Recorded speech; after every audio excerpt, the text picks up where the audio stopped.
Salut, ça va bien? Je m'appelle Aline Santos, je suis entrepreneur digital et aujourd'hui, je veux parler du SEO sur les réseaux sociaux. C'est chouette, non? Avant tout, j'ai besoin que tu likes la vidéo, que tu mettes un pouce bleu. Ça aide l'algorithme à comprendre que le contenu est pertinent et à le montrer à plus de mamans qui, comme toi, se posent aussi ces questions. D'accord? Allez, on y va. Une étude est sortie montrant que 65% des Brésiliens utilisent les réseaux sociaux pour faire des achats en ligne. On va voir qu'aujourd'hui, beaucoup de mamans utilisent les réseaux sociaux pour acheter des produits pour leurs enfants, pour les petits, parfois même pour la maison, toujours en cherchant des avis. Moi-même, j'ai toujours cherché des avis sur les réseaux sociaux. Très souvent, j'ai toujours voulu voir ce que les autres disaient de ce produit. Parfois, on utilise TikTok. Moi, j'utilise beaucoup TikTok pour ça, vraiment beaucoup, mais j'utilise aussi Instagram pour voir si quelqu'un a déjà acheté, si la personne a aimé ou pas. Et là, je commence à filtrer les informations, à voir ce qui est vrai, ce qui ne l'est pas. Je cherche aussi beaucoup de critiques sur YouTube. Donc aujourd'hui, avoir sa présence, avoir son site, avoir son Instagram, avoir son TikTok sur les réseaux sociaux, qu'on appelle toujours réseaux sociaux, c'est vraiment super pour que votre entreprise soit présente sur le marché, d'accord? Ça vaut, les amis, aussi bien pour toi qui veux vendre des brigadeiros que pour toi qui veux créer une marque de vêtements ou encore pour toi qui veux vendre des douceurs. Bref, il n'y a pas de problème, d'accord? Je vais te donner quelques astuces très sympas qui peuvent t'aider à gagner l'engagement du public et à renforcer ta présence en ligne. Parmi elles, il y a des mots-clés pertinents. Quand les gens font une recherche sur Google, l'algorithme de Google comprend les mots-clés. Imaginons la situation suivante. Je veux acheter un surligneur.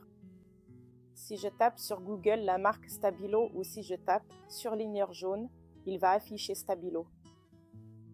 Pourquoi?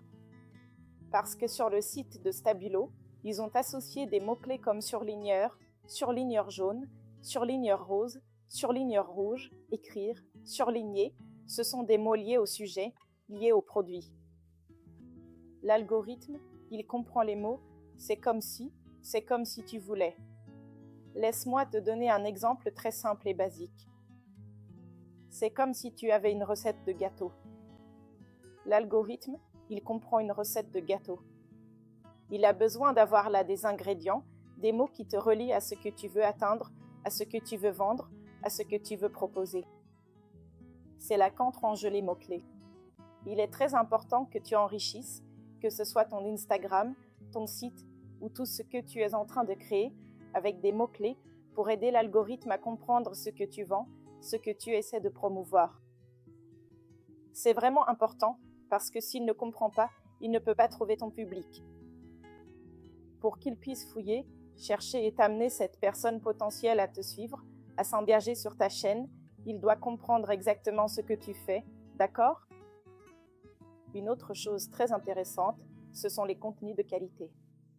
Cherche toujours à créer des contenus de haute qualité avec une bonne caméra, un bon son, un bon emplacement, un bon éclairage, parce que les contenus de qualité ont tendance à être partagés plus souvent.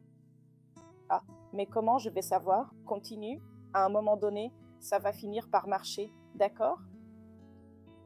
Troisième conseil, la constance. Utilise toujours le même logo, la même palette de couleurs, le même ton de voix pour que ta marque crée une reconnaissance, pour que la personne, quand elle jette un œil, dise « Ah oui, je sais déjà ». C'est de telle personne qui vend je ne sais quoi, qui fait je ne sais quoi, d'accord? Quatrième conseil, titre et descriptions optimisées. Oh, les gens, aujourd'hui on a les chatbots, parmi eux il y a ChatGPT, il y a Gemini, il y a Cloud et il y a aussi celui de Microsoft, mais moi je préfère encore le GPT, parmi tous, j'aime beaucoup le GPT, mais ça dépend de chacun, d'accord? Tu peux créer à l'intérieur du GPT, lui montrer tes idées. Je vais faire une vidéo plus tard pour montrer comment exploiter encore mieux le GPT, parce que beaucoup de gens l'utilisent comme ça, alors que le GPT est un assistant, c'est un secrétaire excellent. Parfois, les gens n'utilisent qu'1% de l'intelligence de ce qu'il peut faire, d'accord? Alors allons-y. Tu crées à l'intérieur et tu lui dis, regarde, voici mes idées, tu lui expliques. Voici mes idées, j'ai besoin que tu m'aides à mieux les décrire, à créer de meilleurs titres pour améliorer ma visibilité. Je veux être trouvé sur les réseaux sociaux, alors aide-moi à faire en sorte que la personne qui cherche ce que je vends arrive jusqu'à moi. J'aime beaucoup balancer dans le GPT l'utilisation des hashtags. Je lui dis toujours, regarde, j'ai tel produit, j'ai besoin de le vendre à tel public. Apporte-moi des hashtags pertinents que ce public recherche sur Internet. Et il m'en propose, il énumère 30, 40 hashtags. Et ça aide l'algorithme des plateformes à me trouver. Quand je mets des hashtags, ça s'aligne, l'algorithme fait le lien, il dit, regarde, cette personne cherche un climatiseur. Aline, ici, elle parle de climatiseur. Il fait le lien et il m'amène cette personne parce qu'il a trouvé dans ma vidéo, dans mon contenu, le hashtag de ce que je voulais dire.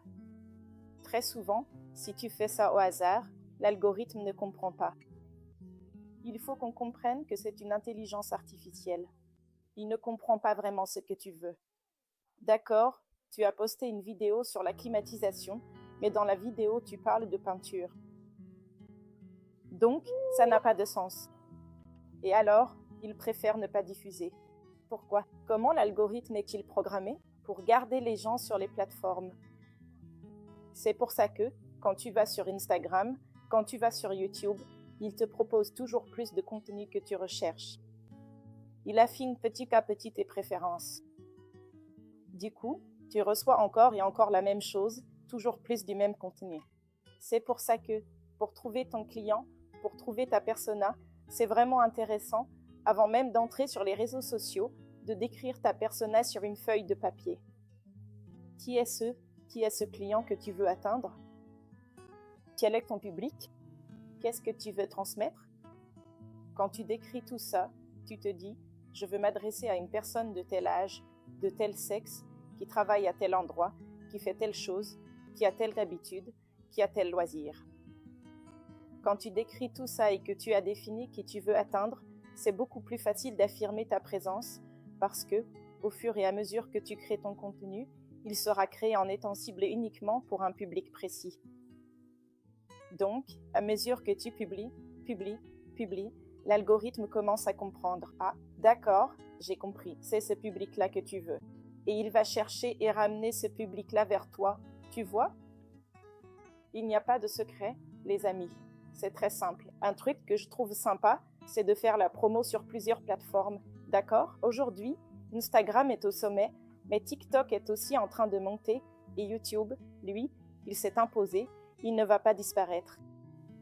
Mais on essaie toujours de garder d'autres plateformes pour que tu puisses toucher et engager encore plus de monde sur ton réseau. D'accord? J'espère que ces conseils t'ont aidé. J'espère que tu arriveras à stabiliser ton business sur les réseaux sociaux et à gagner cet engagement. D'accord? Bisous, salut, salut.